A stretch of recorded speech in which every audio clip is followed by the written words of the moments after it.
Hello there, YouTubers of the internet. It is Animation Expert Geek here with a new video. Today I'm going to be reading Pinkie Pie Awareness by Fretneck314. The summary reads, Pinkie Pie reveals a recently discovered side of herself to all her friends except for Fluttershy. Fearing the worst, what will happen when Pinkie can no longer hide? This is for Autism Acceptance Month. Thank you, and enjoy the video. Binka, Mina, Diane Pie, or much more preferably, Pinkie Pie, the extraordinary baker and one of the premier party planners of her generation. Pinkie Pie has always been a bit of a unique case, even to her closest friend. Not to say this is a bad thing, but Pinkie certainly had traits no other creature could be capable of surpassing.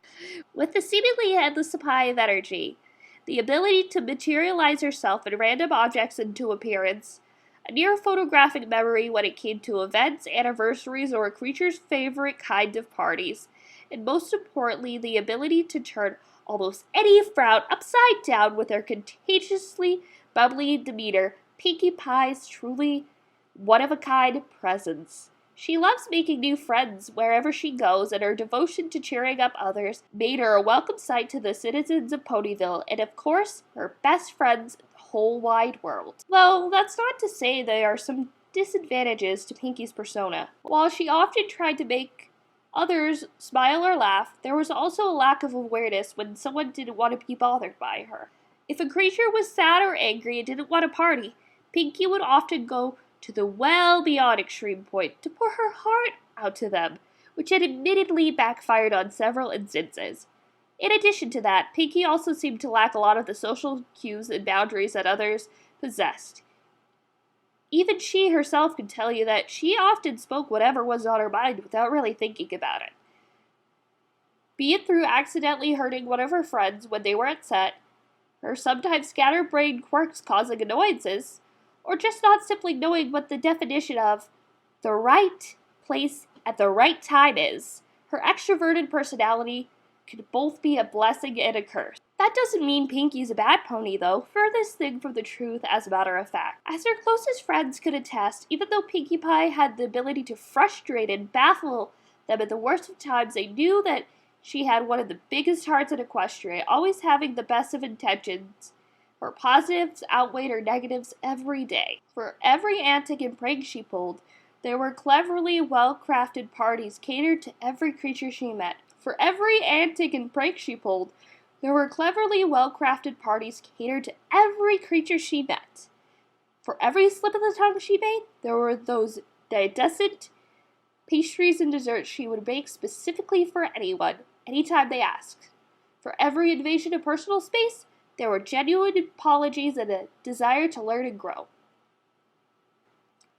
Pinkie Pie wasn't perfect, not by any stretch of the imagination she carried, but she was a bubbly, over-affectionate mare that came to be loved by so many.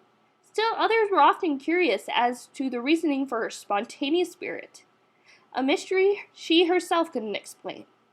Until about a week or so ago, as Pinkie Pie began cleaning the counters of the ever-so-sweet and charming confectionery landmark that was Sugar Cube Corner, she began remembering her recent examination with a brand new doctor.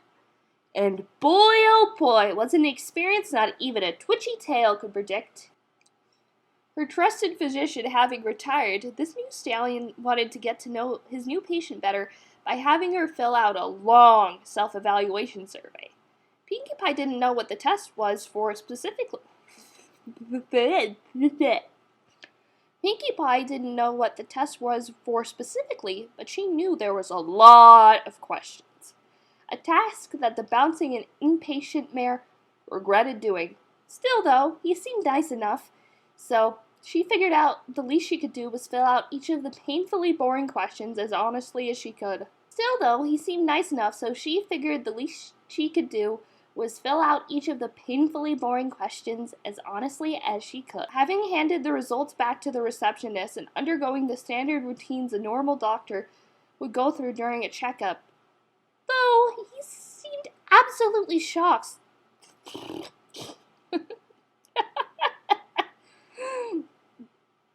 Having handed the results back to the receptionist and undergoing the standard Having handed the results back to the receptionist and undergoing the standard routines a normal doctor would go through during a Having handed the results back to the receptionist and undergoing the standard routines a normal doctor would go through during a checkup, though he seemed absolutely shocked by the number of sweets she told him she consumed daily. Having handed the results back to the receptionist and undergoing the standard routines a normal doctor would go through during a checkup, though he seemed absolutely shocked by the number of sweets she told him she consumed daily. What? 15 cupcakes a day isn't normal? Where has this guy been living? She thought. She was prepared to thank him for his time before he stopped her, glancing over her survey with an intrigued expression. She could still hear his fascinated voice. Well, Pinkie, it seems, that explains, huh? What? Is something wrong? Am I going to die? How many more eclairs can I have? What about the cakes? She began panicking. No, Pinkie. You're perfectly, healthy for a bear who consumes nothing but sugar, he reassured, giving her a slightly warm smile. Phew! She sighed, thankful that she would live to see another pie. But I must ask, you filled out these questions truthfully? He wavered. Yupperoni! She smiled before she prodded a hoof to her chin. At least the best I could. She guessed it was so big because she was an excellent patient. Well, Pinkie, looking at your test here, observing your previous examinations and medical history, and going over this brain x-ray that your previous doctor did years ago, I'm surprised he never told you this, but, Pinkie, I'm here to say that you're autistic. Pinkie tilted her head in confusion before she giggled at him, prodding with a hoof. Well, I don't want to toot my own maid, but I can draw a pretty good cat. The doctor shook his head. No, Pinkie, not artistic. You have autism. Pinkie's smile fell as her bewildering face met his once again. Autism? What's that? The doctor sighed, wondering why her previous physician never spoke this news towards his patient. Though seeing the overabundance of her cheerfulness combined with her sometimes oblivious nature was probably a pretty good clue. Not a good excuse, mind you, but a clue nonetheless. Autism is a mental disability that someone is born with. It causes a creature to perceive social situation and communication practices differently. Being speechless, for once, Pinkie allowed the doctor to continue as she took this in. Tell me, Pinkie, have you ever felt like you said the wrong thing at the wrong time, like you've spoken without thinking? Pinkie nodded her head rapidly. Yeah, my friends tell me I do that a lot. The doctor continued. Have you noticed yourself invading other personal boundaries or rapidly trying to push them into a conversation? Pinkie nodded again. Uh-huh. Though sometimes my friends get angry when I do that. She looked down in his sad display. The doctor sympathetically nodded before asking one more question, this time in a much softer tone. Have you noticed that you're sometimes different from the way others interact? Pinkie felt her gaze lower even more as her ears fell flat. Yeah, but I always thought it was because I'm special. Because I'm Pinkie Pie. The stallion offered a reassuring hoof over the pink pony's sulking form, encouraging her to perk up ever so slightly. Pinkie Pie, you are a special pony, very special indeed. I've heard about your parties and your smiles from my co-workers, and I can tell you that there are very few creatures, if any, can do what you do best. Just because you have autism doesn't change who you are. Rather, it complements it. Pinkie Pie sniffed weakly. Really? Certainly so. Everyone has different things about them. From disorders and disabilities to other quirks and unique characteristics. It doesn't change that we are all living beings. We all have things we have or go through, so you're not alone or any less important. Pinkie Pie gave off a small appreciative smile, liking this new doctor more and more by the minute. So, what should I do? She questioned. Well, others with autism often seek counseling or therapy if they're having a rough time. Though seeing how high-functioning you seem to be, it's totally up to you. I'll just offer you a reference to a counselor should you ever want it. If I were you, I would let your closest friends know what's going on so they can help you as well. The pink pony visibly recoiled a bit at that, not too keen on that last suggestion. But what if they don't like me anymore because of my autism? The stallion could only give a hearty hum as he looked at the pony with a reassuring smile. If they're your real friends, they wouldn't love you any less. Now Pinkie was sure she wanted to see this doctor. Again. Thank you, doctor, she said somberly as she exited her way out of the room. He merely chuckled in response. You can do it, Pinkie Pie.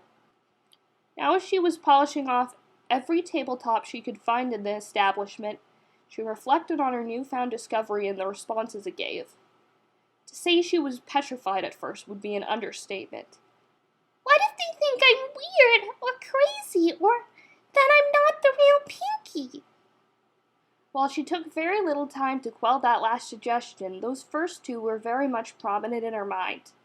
Though her doctor said she should confide in her bestest friends, so that's what she was going to do. Despite her very real worries, her friends proved to take the news positively. Scratch that, they went beyond positive. They were very caring and supporting, better than the best outcome she could have asked for. When she had told Twilight and Spike, the Alicorn gave her a big hug, offering to go to counseling with her whenever she wanted. Meanwhile, the dragon was equally supportive, as he also dished out a hug, while also finding a book detailing facts, trivia, and even a list of several famous creatures with autism. While her typical reading experiences didn't stem too far away from a cookbook, she found the piece of literature to be both fascinating and reassuring, thanking them both profusely as she brought the book home and went through it for hours. When she told Rainbow Dash, the normally brash and sometimes insensitive Pegasus swore she would protect the Earth Pony should she catch anyone or anything make fun of her, while Pinkie didn't want the tomboy to simply go around and fight others on a simple reason like that. The fact she allowed herself as a personal bodyguard was very touching. Goes to show how loyal she is to her friends. Rarity, the generous mare she was, offered any services the Earth Pony could think of if she ever needed it. Whether it be all the fainting couches and giant gallons of ice cream she wanted, she wasn't sure about the couches, but who could say no to cookies and cream? A comfort blanket or some other form of fabric material that would help her, or simply offering a friendly hoof whenever she needed her. Rarity indeed went above and beyond for the soon happy crying pony. Applejack, practically like being family to her, was quick to embrace her, possibly a related brethren with open hooves. Aside from the standard, "I'm here whenever y'all need me," she reassured her by going over the family tree, showing her that many apples have had autism or some similar mental disability. It relieved a tense Pinkie knowing that she wasn't and would never be alone through such endeavors. Pinkie smiled at the now squeaky clean surfaces with a warm smile. While she didn't tell too many others outside of her best friends, still apprehensive about the whole ordeal, she could rest easy knowing she had expressed herself openly to the best creatures she knew. They would always love her no matter what and couldn't think of anything that could change that. They would always love her no matter what, and she couldn't think of anything that could change that. She now had unconditional support from those who were closest to her. Though Pinkie soon developed a contemplative frown, glancing into her own puzzled reflection. Why do I feel like I'm forgetting someone? Almost as the universe was responding to her, the door of the bakery opened as a soft, gentle voice pierced through her soul like a dagger, or a very sharp stalk of broccoli. Pinkie Pie, there you are. With a hopefully not too audible squeak, Pinkie Pie quickly ducked beneath the counter, shaking slightly in a fetal position. Shoot! Now I know why! It's Fluttershy! Of course Pinkie didn't hate Fluttershy. She couldn't even attempt to dislike the sweet angel that was the Pegasus for as long as she lived. Her caring, very much motherly nature could warm her heart in a matter of seconds. Her soft, soothing voice that could tuck her into a sweet, blissful state. The way she always worried about her and their other friends, that let her know she was willing to do something for them. Fluttershy was the equivalent of a perfect dessert. Even if Pinkie still hadn't discovered such a prize, she was a treasure that none rightly deserved, yet were basked with her presence. But Pinkie knew the Quiet Mare was also very sensitive. Heck, she was even surprised at times that the butterscotch Pegasus could be friends with someone like her when she was always rambunctious and spontaneous. Fluttershy loved tea, but Pinkie Pie knew those 2 words were cups of tea she wouldn't normally drink. What if the sweet Pegasus found Pinkie Pie and her autism to be a bad thing? What if she suddenly thought she was weird or crazy or stupid or some other negative adjective she can think of right now? That was the reason why Pinkie had been avoiding the mare like the plague, or a vegetable. She didn't want her precious friendship with the pony to end because of a disability. It was a tough task avoiding her supposed best friend on purpose, especially considering Pinkie Pie loved to visit her cottage every few days. The tea and the stories they'd share always put Pinkie in a bright mood, but she had managed. She hid from her when she saw her in the streets. She avoided get-togethers she could possibly attend. Heck, she even resisted to throw a Fluttershy's My Friend party, and she almost never rejected the idea of a party.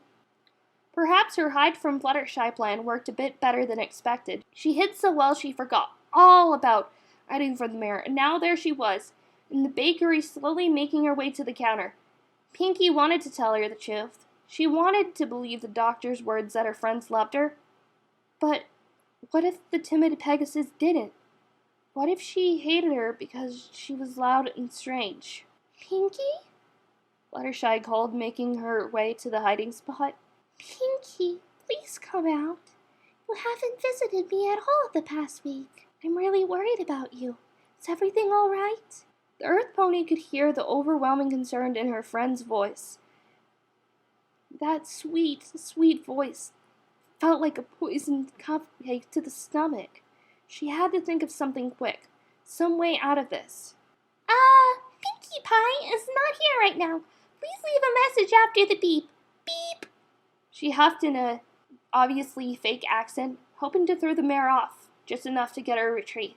Though Pinkie Pie thought this was a clever idea, Fluttershy obviously didn't.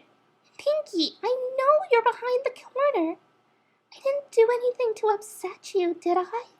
Now Pinkie felt sick. She could practically hear the sorrowful drooping of her head and the watering of her eyes. She thought she did something wrong. Not good. Not good at all, she panicked. Even though Pinkie's not here at the moment, she can assure you that your sweet little face did nothing wrong.